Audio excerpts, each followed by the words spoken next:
You didn't call me and ask me. That's all I was going to put out there. I'll let you run with it. 1976, the Blue Oyster Cult wrote, "Don't fear the reaper. Seasons don't fear the reaper. Nor do the wind, the sun, or the rain. We can be like they are. Don't fear the reaper." John 11 is a testament to the fact that there is, for the believer, no fear of the moment that we are called from this world. That we are living for that transition. Because the day is coming on the other side of that. And we're going to look at John 5 in a few minutes, and 1 Corinthians 15 and 1 Thessalonians 4, when the man who is in control calls us out of that grave. And we conquer, just like He did.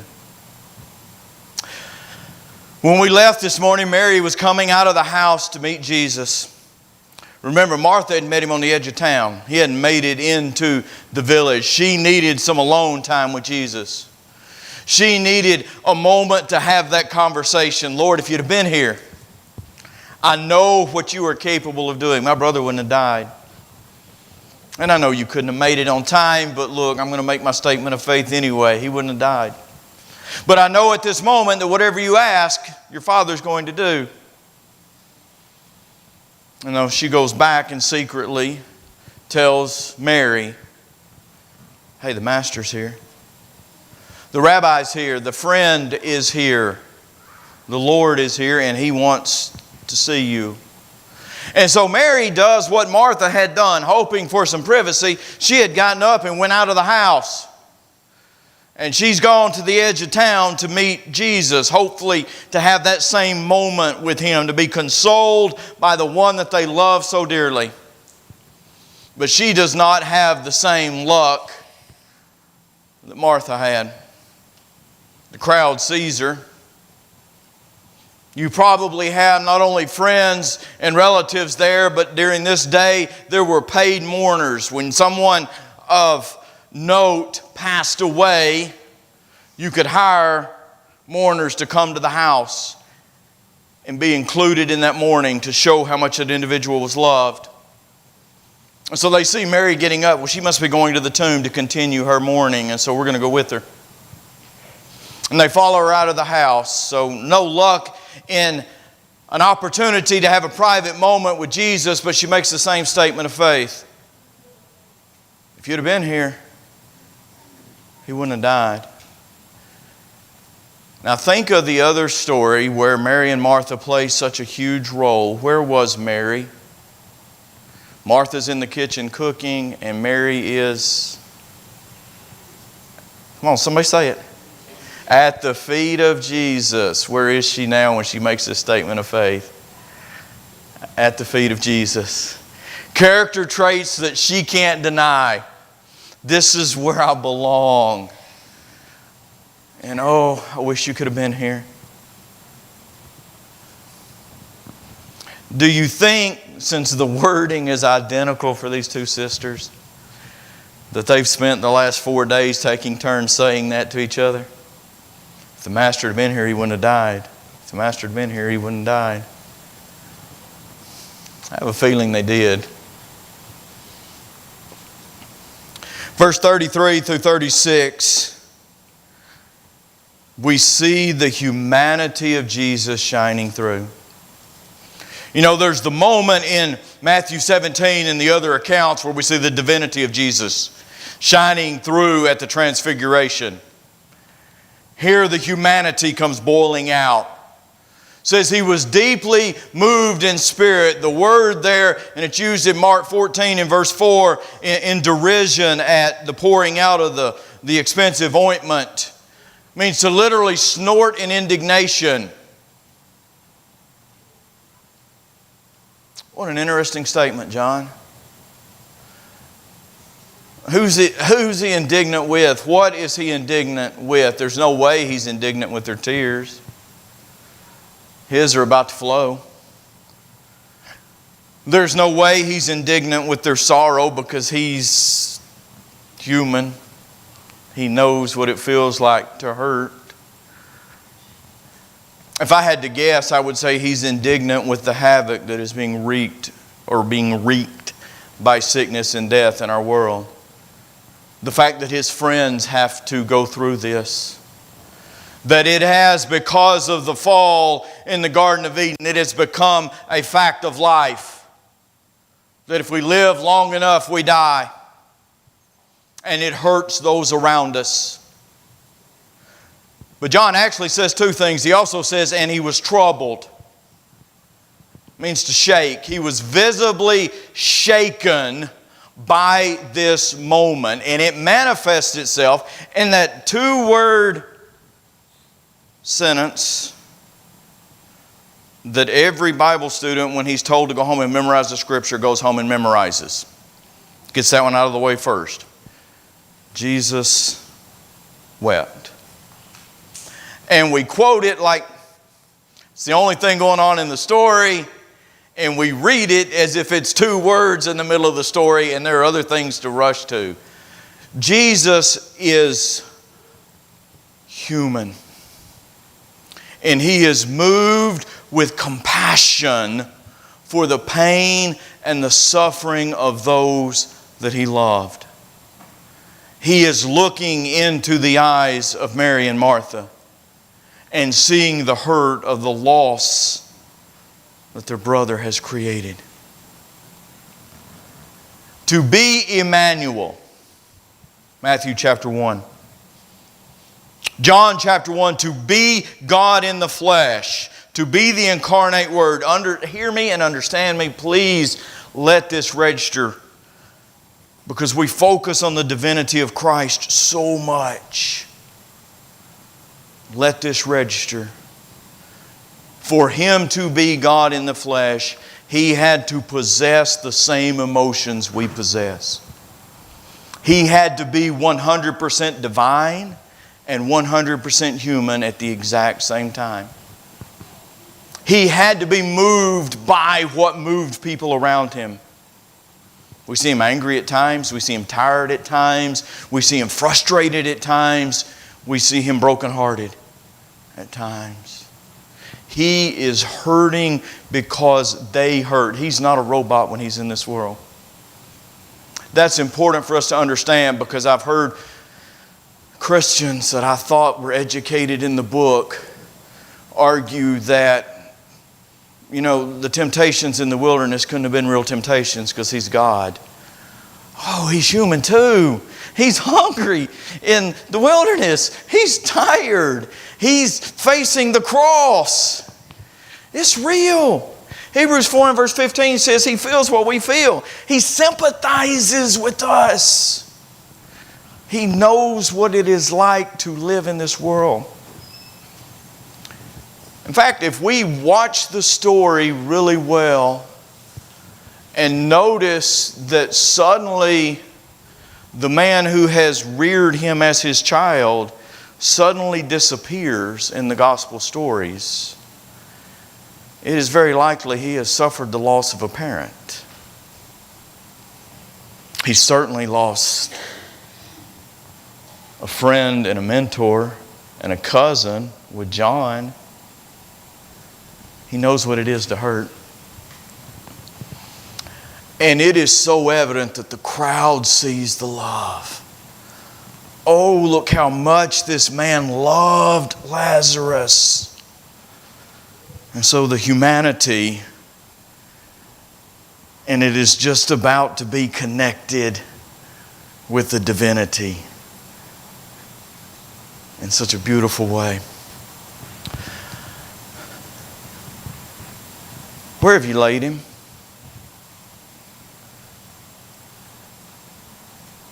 Natural question. He's been dead 4 days. He's been in the tomb, so he's not in the house. They think he's going to go and pay his respects. And he moves that direction, and the crowd's beginning to put some things together. And they actually make a similar statement of faith that Mary and Martha had made. This man gave the blind his sight. If he'd have been here, couldn't he have done something about this? So they have begun to make some connections in their own minds. Verse 38 says when he gets to the tomb, he's still emotional. So again, the humanity. It wasn't a momentary thing and then he recomposes himself and it's all good. He's stepping up to the tomb. And he's stepping up to the tomb where his friend lays. He's stepping up to a tomb very similar to where for 3 days he is going to lie in state. And it's described as just a typical first century cave/tomb. Probably looks a lot like the one that I've been using as the background for the slide. It's a hole in a rock. They normally had shelves on them and they would lay the bodies in there and they would roll the stone over to protect them. And then as we said this morning, once they had decomposed, they would collect the bones, put them in a box and identify them, save space and stack the boxes up. And he's standing in front of this tomb, and the one thing they're not expecting, he can go and he can mourn and he can spend time with Mary and Martha, and the mourners can gather around them and do their thing. Open it up. What? No, But Jesus is telling them they have a part to play. They have to be willing to trust Him. Remember the story, the first of the 7 signs back in John chapter 2? When Mary says, do whatever He tells you to do. And He says, fill them up with water. You have to play your part. You have to trust me. You're going to have to act on a little bit of faith here. Take the stone away. And Martha gets all practical again. Now, she's made this statement of faith earlier. Whatever your Father asks, I know you can do. And I also know about this final resurrection. But Jesus, He's been there for it. He stinks. I'm not sure you want to roll that stone away. And Jesus in verse 40. Look at this. Jesus in verse 40. Did I not say to you, it's just been a matter of minutes, if you believe you will see the glory of God? Here's the challenge to that. Here is the challenge to you seeing something special. I've challenged you to believe. You've made your statement of faith. Now I need you to act on it. I need you to be willing to allow them to roll the stone away. You too, you're the sisters, you have the authority. I need you to act on that so that you can get the greatest gift I can possibly give you at this moment in your sorrow. So the first part of verse 41 says they removed the stone. And I wonder what the crowd expects. You know, are they anticipating anything? Or are they just kind of covering their noses? Are they just kind of standing there looking at each other? What's running through the crowd? And then 41b and 42 I love because we get a glimpse of the relationship of the Son and the Father. We get a glimpse in His prayer life. And as Jesus says, we get a treat. He starts out saying, Father, there is no need for this verbalized prayer from my perspective. I know that you hear me. I know that you've given me this authority and you're going to grant whatever I request, but I am doing this out loud in front of them for their sake. I need them to understand that you sent me. That this is you and I'm the one. I am piling evidence up for them, and just in case bringing Him back out of the tomb isn't enough, let them understand that I'm doing this under your authority. That I do everything under your authority, and you sent me, and this is part of the mission.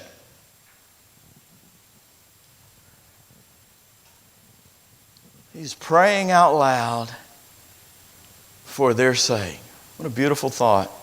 And we get a glimpse of his prayer life and his interaction with the Father. Make a connection. I know you're going to do what I ask you to do. What's Jesus say? Ask anything in my name, I'll take care of it. Now then, it's not always the way we want it, but he answers prayer. Guaranteed. It may be no, it may be later, it may be hold your horses, but he answers prayer. Same way he answers prayers of the Son. Then in verse 43 it says, in a loud voice, so that there is no question as to what brings him. Lazarus, the beauty of your name being called, come forth. And listen to me. No power in existence could have held him back. No power in existence could have put the stone back in front of the door. They've done their part. They've rolled it away, even though Jesus could have blasted it out of the way. And now he's done his part. And the humanity, the one who seconds before is weeping at their sorrow, and the divinity come together right in front of them. You sent me. You're answering. I'm brokenhearted. Lazarus is coming forth. And the man walks out of the tomb. He's been dead 4 days. He's not being resuscitated. You know, Jairus' daughter basically dies just moments before he gets there. A naysayer may think he reaches up underneath the bed and gets a defibrillator and brings her back to life. This man's been dead 4 days. And Jesus standing outside the tomb, he's taking away any doubt as to how this happens. By the power of my voice, I give you back your life. Prelude to his resurrection. He is pointing to the moment that he is going to walk out of the tomb. Difference is, Jesus told us he was going to do it in advance. Prelude to him taking the keys from Satan in Revelation 1. There is this moment in Revelation 1 where John turns and sees, and he reminds him, I'm the Alpha and the Omega, the beginning and the end, that which was and that which is and that which is to come, and I have the keys. John, think back to the moment that you were standing there just outside of Bethany, and I showed that was the power I have. You've seen it happen. And in verse 44, he walks out. Now then, he's still tied to the grave. There is the image there with the grave clothes on, that for Lazarus, this is temporary. However many years after this he lives, there will still come a point, unless he's wandering around this world somewhere and I don't know it, there still comes a point where Lazarus had to die. Different, though a prelude, different than the resurrection of Jesus, because what did he leave behind? He left all the grave wrappings, didn't he? He wasn't wearing any of them when he came out of there. And then he has to look at the crowd and say, quit gawking. He's standing right there in front of you, and yet he's all wrapped up in these bed clothes. Go get him. Unwrap him and let him live again. Do your part. In verse 45, they believe. They believe so much in verse 46, they go back into town and tell the story. And if you'll walk, and we'll pick this up when we come back to this story. It's the breaking point for the rulers in Jerusalem. He done started bringing people back from the dead. We can't have this happening. His popularity is growing. Ours is dwindling. We're going to have to take him out. Think about the miracle.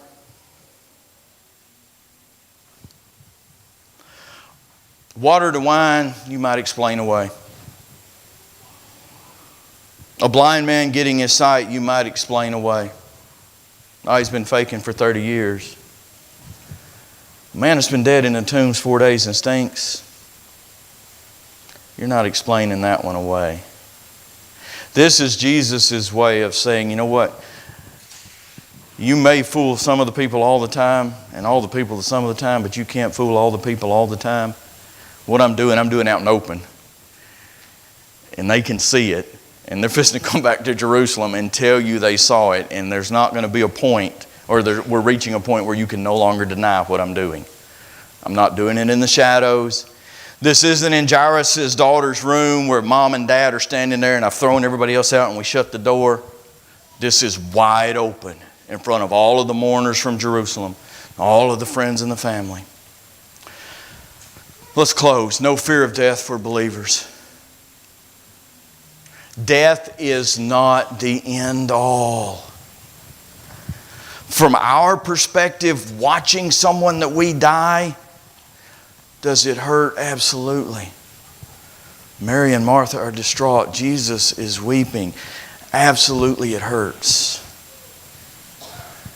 Trying to learn to live without the one that we love in the physical world is a reality. But as far as the believer, no fear of death. It has no power over us. It is, what did he call it this morning? He called it a sleep, didn't he? It's temporary. And so John chapter 11 is a prelude to the voice in John chapter 5, verse 28 and 29. Day's coming, and it's about to arrive, and it's arriving in chapter 11 in this sense, when those that are in the grave are going to hear my voice, and they're going to walk out of the grave. He's pointing to Lazarus, but he's pointing to us. It's 1 Corinthians 15. It's that mortal body being sown. It's perishable. It's sick and it's broken and it's going to be raised immortal. And all the way through that chapter, the beauty of a resurrection. When we are transferred into a body that allows us to be in the presence of God. 1 Thessalonians 4, 13 through 18, he said, look, Paul said, I don't want you to be ignorant. He said, let me explain something to you. The world around you, it grieves differently than we do. Do we grieve? Absolutely. But do we grieve without comfort? No. So he said, the day's coming when those who've died are coming back. And they're mine. I have that power. No fear.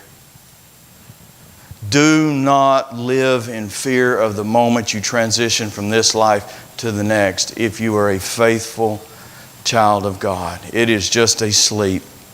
It is temporary. Blink of an eye. It'll be over with. And we get to go home. Transition from this life to the next. Are you in a condition tonight that allows you no fear of death? If you died right now, would you be secure in your salvation? Can you be guaranteed that you're going home? If you're not, and that's generally how I start every Bible study I have, if you can't answer that assuredly, come do what you need to do. Either obey the gospel, if you need to be immersed for the forgiveness of your sins, or if you just need to get back on the right track. No fear of the reaper. So we stand and sing.